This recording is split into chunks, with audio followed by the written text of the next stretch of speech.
ఒక నిమిషం ప్రేమ్ గాంధీ గారు 1 సెకండ్.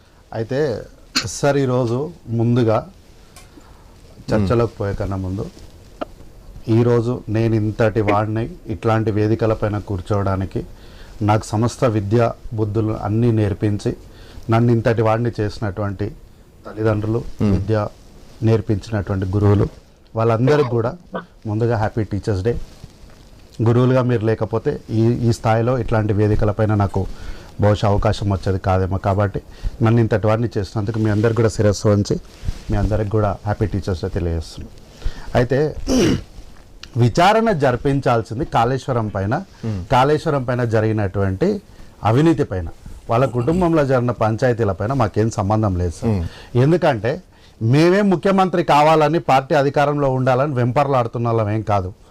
మేము ఈ రాష్ట్రాన్ని పాలిస్తున్నటువంటి పార్టీ, మేమే ఈ రాష్ట్రానికి ముఖ్యమంత్రి. మాకు ఇప్పుడు దానికోసం వెంపర్లాడాల్సిన అవసరం, కోరికలు ఇప్పుడు మాకు లేవు. ఇప్పుడు ప్రధానంగా మా ముందున్నటువంటి సవాల్ ఏంటి అంటే ప్రజలకు ఉన్నటువంటి ఇబ్బందులు. ఒక పక్క యూరియా కష్టాలు ఉన్నాయి, ఒక పక్క వరదలు వచ్చిన కష్టాలు ఉన్నాయి, ఒక పక్క మూసీ నది ప్రక్షాళన ఉంది, ఒక పక్క మళ్ళీ ఇప్పుడు రైతులకు సన్నాలు వేస్తారు, వాళ్లకు డబ్బులు ఇవ్వాలి. ఇట్లాంటి సమస్యలు ఉన్నాయి. వాటిపైన మాత్రమే మా యొక్క టార్గెట్ ఉంటుంది. అట్లాగే వీళ్ళ అవినీతి సొమ్మును కక్కించడంలో కూడా మా టార్గెట్ ఉంటుంది. అయితే ఈరోజు అన్న మాట్లాడుకుంటూ రాష్ట్రాన్ని అగ్నిగుండంగా ఎందుకు మార్చలేదని కవితక్క అడిగింది అని అంటున్నారు. అసలు రాష్ట్రాన్ని అగ్నిగుండంగా మార్చడం ఏంది సార్?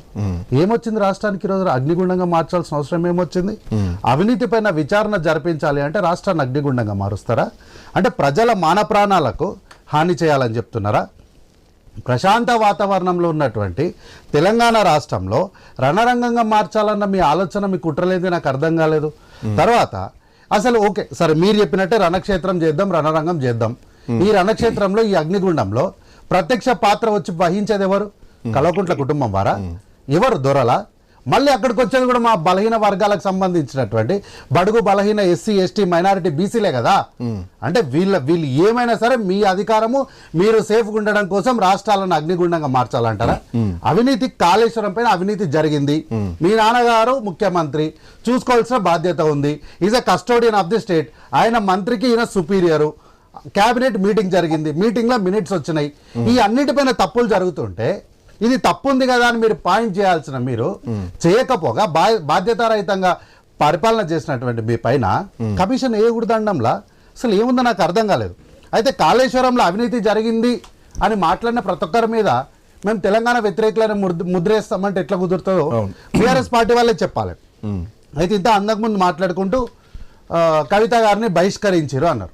బహిష్కరించాలి, సస్పెండ్ అంటే తాత్కాలికంగా వేటు వేసారు. అయితే వేసినప్పుడు మాట్లాడాలి.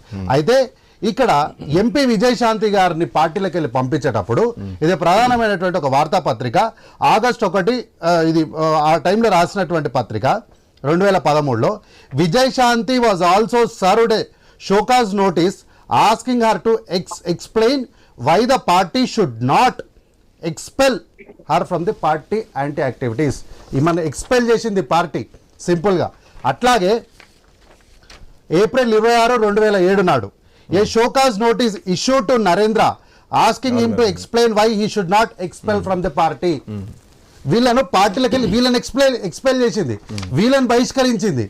ఎందుకో కవిత గారిని మాత్రం అట్లా చేయలే, జస్ట్ సస్పెండ్ చేశారు. అంటే ఎస్ లాస్ట్కి అన్న ఒక మాట అన్నారు, రేపు పొద్దున మళ్ళీ వచ్చి సారీ బాపు నేను తప్పు చేసిన, నేను తప్పు తెలుసుకున్నా అంటే ఈ లోపు మరి హరీష్ రావుకి జరగాల్సిన నష్టం అంతా జరిగిపోద్ది కదా. అదే మళ్ళా ఇదంతా కుటుంబ కథా చిత్రం. ఇది మళ్ళీ సార్ బిడ్డని దగ్గర తీసుకుంటారు, అల్లుడుకుండి హరీష్ ఏదో తెలియక మాట్లాడింది, ఏమనుకోకు పోనీలే కవిత నువ్వు బాగా ఇస్తే ఓకే, కానీ హరీష్ రావుని మళ్ళీ సస్పెన్షన్ ఆర్డర్ పెట్టిన ఇదే నరేంద్ర పట్టిన పరిస్థితి మళ్ళీ హరీష్ రావు పట్టుద్దా అన్నటువంటి కొన్ని డౌట్లు కూడా దీనిలో కనిపిస్తాయి. నాకు తెలిసి అవన్నీ ఏం జరగవు సార్. వీళ్ళంతా కుటుంబ కథా చిత్రం నడుపుతున్నారు.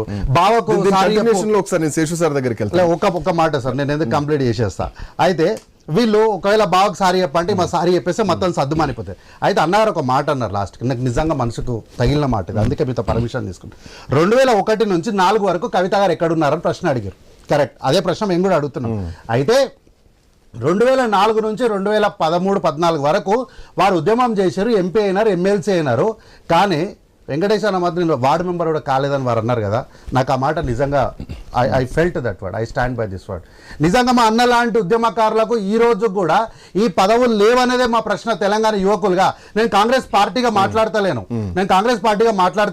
రాజకీయాల్లో వారు సీనియర్ నాయకులు, నాకన్నా వయసులో పెద్దవారు, వారికి వారు లాంటి వాళ్ళకి పదవులు నిజంగా రావాలి. అట్లాంటి వాళ్ళకి రాలేదు, అదే మా బాధ, అదే మా కోపం.